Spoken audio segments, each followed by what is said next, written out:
Now ahead of game week 26, I've asked my FPL experts for their top transfer recommendations, and in today's video, we're going to take a look at their picks.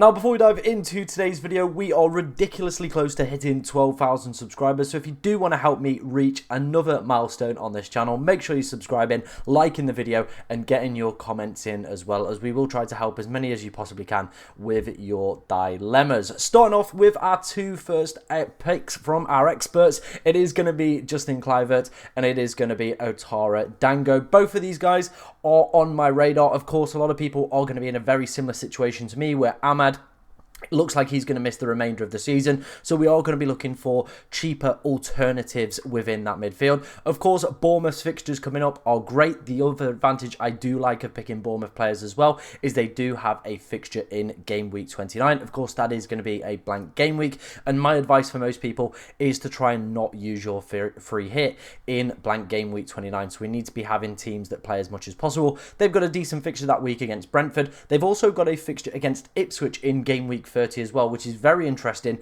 because of course we might not get the double game week news regarding 33 or potentially 36 up until post game week 30, so we might have to delay of course our wildcard till game week 31 rather than a game week 30. So with these guys having a decent fixture, then again it just stretches it out a little bit, gives us that little bit more cover. Of course, if I was to pick between the two, I probably would slightly lean more towards Kluivert. I'm a big fan of having penalty takers within my side. It's just one of the biggest cheat codes we see in the game. You see it so many times where a team gets a fluky little penalty late on in the game, all free bonus goes to that player. Brian Mbeumo is a prime example of what that is capable of this season as well. I do like Dango as well though. I think he offers really good value at 5.1 million. He is playing up front. Of course, Unal and Evan Nielsen are both out for the season, or probably going to be till around May. It's kind of the expected return date for both of those. So it's not looking likely that either of those are going to feature. Another goal for him at the weekend as well. The fixtures coming up are pretty decent from an attacking perspective as well. Like I said, they've got that fixture in 29, but his main advantage is he is, of course, down as a midfielder, but currently playing as the club's number 9 with the other players subsequently injured. So that is one of the main reasons I like him. I think whichever option you do go for here, you are going to be in good hands. So I like both of these players' picks from my FPL experts. And let's move on to the next set of players. It is going to be Nwaneri. I hope I'm pronouncing that correctly. Obviously, if you've watched this channel for a long time, you know I struggle with pronunciations. He, again, could be one of those players that you do potentially look at as a potential Ahmad replacement. Coming in at 5.4 million, so the cheapest you can get for a midfield option. That's great. Obviously, a lot of us potentially may be looking at bench boosting over the next few weeks as well, with of course double game weeks in mind. So maybe he could be a Harry Winks replacement if you've still got him kind of lingering around on your bench. But with the Arsenal injury crisis within their front three as well, he is seeing pretty decent minutes across the past 3 appearances as well. Of course, getting himself an assist and free bonus this week. A really good performance against Leicester as well. Kind of put him on a lot of people's radars. I think the next few fixtures are an interesting bunch, to say the least. West Ham, I think, you know, Arsenal should win, so a decent fixture. Forest, I'm not really sure how to call that game. I probably would just give maybe still Arsenal the edge in that one. United, easy fixture. Chelsea at home as well, I probably would back them in game week 30. I don't think Fulham are any sort of pushovers. But like I said, with, of course, the injuries that Arsenal are having at the moment, having, like, you know, an attacker within one of the best attacking units for not only expected goals but also projected goal involvements on the 11-a-5 model over the next few weeks at 4.5 million does seem like he could be an absolutely fantastic enabler at that price point. So again, I'm going to give this one the thumbs up. My FPL experts are absolutely smashing it out the park right now. Let's move on then to my next player. It is going to be Beto. Now, when I looked at this one and it was sent in, I did think, okay, yeah, I'm going to absolutely rebuff this one. He's currently just in a purple patch and absolutely flying. And I do still think that, to be honest. He's having, you know, a fair amount of shots, and Everton are doing exceptionally well at the moment. But his data, massive overperformance, 1.51 XG, but 4 goals for him. But I'm looking at the next 4 fixtures, right, and I'm seeing United at home, very bad team, very poor for XG conceded. Then I'm seeing Brentford away. Again, very similar story. Brentford are a little bit hit and miss, but at home they're probably more likely to be favourites heading into that game. However, defensively, again, one of the worst sides for XG conceded. So are Wolves, so are West Ham. So you're playing four of the worst defences possible in the league over the next few weeks for a striker at 4.9 million. Again, all the options we're covering in this video are massively, cheap, enabling players. And if you are in the market for a forward over the next few weeks, up until your wild card in game week 30, that has a fixture in game week 29, I'm starting to lean more towards Beto. I just think with the fixtures and the confidence that is flowing around Goodison Park at the moment, with, of course, David Moyes' return, I think he could be an okay pick, I looked at it to start with and thought, yeah, you know what? I'm going to rebuff this one straight out the bag. It's not a good pick. But the more and more I look at it, more and more I look at the next four fixtures and see some of the worst teams for XG conceded. See you've got a player who is in a purple patch. See a team as well that are in a purple patch at the moment.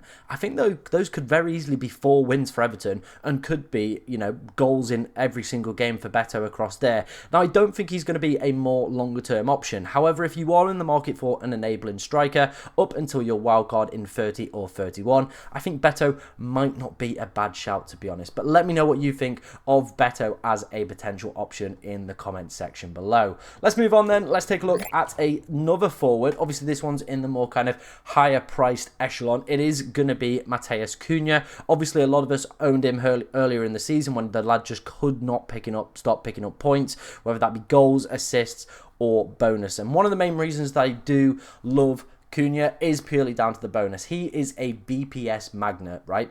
And if you don't understand what BPS is, it's basically the system that bonus points are scored on, right? Okay, very simple. The baseline level for somebody like Cunha is around 12 or 13. So that means even before any sort of action, this guy is hovering around that 12, 13. You throw a goal in there for a forward, which is 26, you're probably already looking, if it's a very tight game with only 1 or 2 goals in, you are probably looking at this man edging the top of bonus. We've seen it so many times this season, and I think it is going to start to resume over the next few weeks. Now, I definitely think the next fixture against Bournemouth and Fulham, they're a little bit more difficult.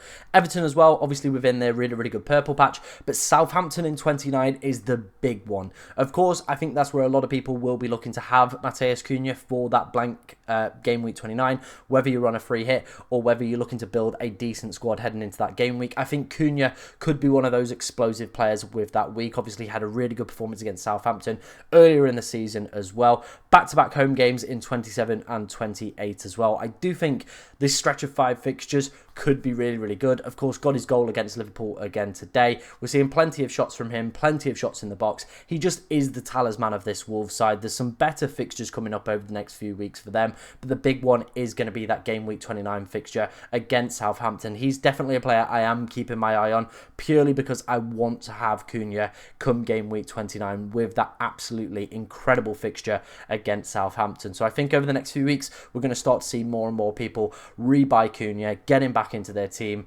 especially with game week 29 coming up in mind. Let's finish up then. Let's take a look at our final player heading into today's video. It is going to be Omar Marmoush. I hope I'm pronouncing that correctly. I heard someone say it differently. It might have been on Match of the Day last night, and I was like, oh god, I think I've absolutely bottled another pronunciation. But 7 million for him. We obviously covered him in the transfer targets video yesterday off the back of his hat-trick, and since speaking to my FPL experts as well, they are also quite bullish on him. Now, I said yesterday in the video that I don't think this is the ideal hop-on point. I feel like game week 27 is probably going to be the better hop-on point, with, of course, Spurs being a pretty terrible defence. Liverpool at home, they have looked a little bit shaky over the past few results. Obviously, today wasn't a vintage Liverpool performance, but they're just getting themselves across the line, getting the jobs done. So maybe City could get something out of that one. But I don't think that is going to be the case. And I don't think, like I said, this is going to be the ideal hop-on point for him. And I actually think I would prefer the guy in the last slide if I was to go for a forward over the next 5 fixtures for me personally.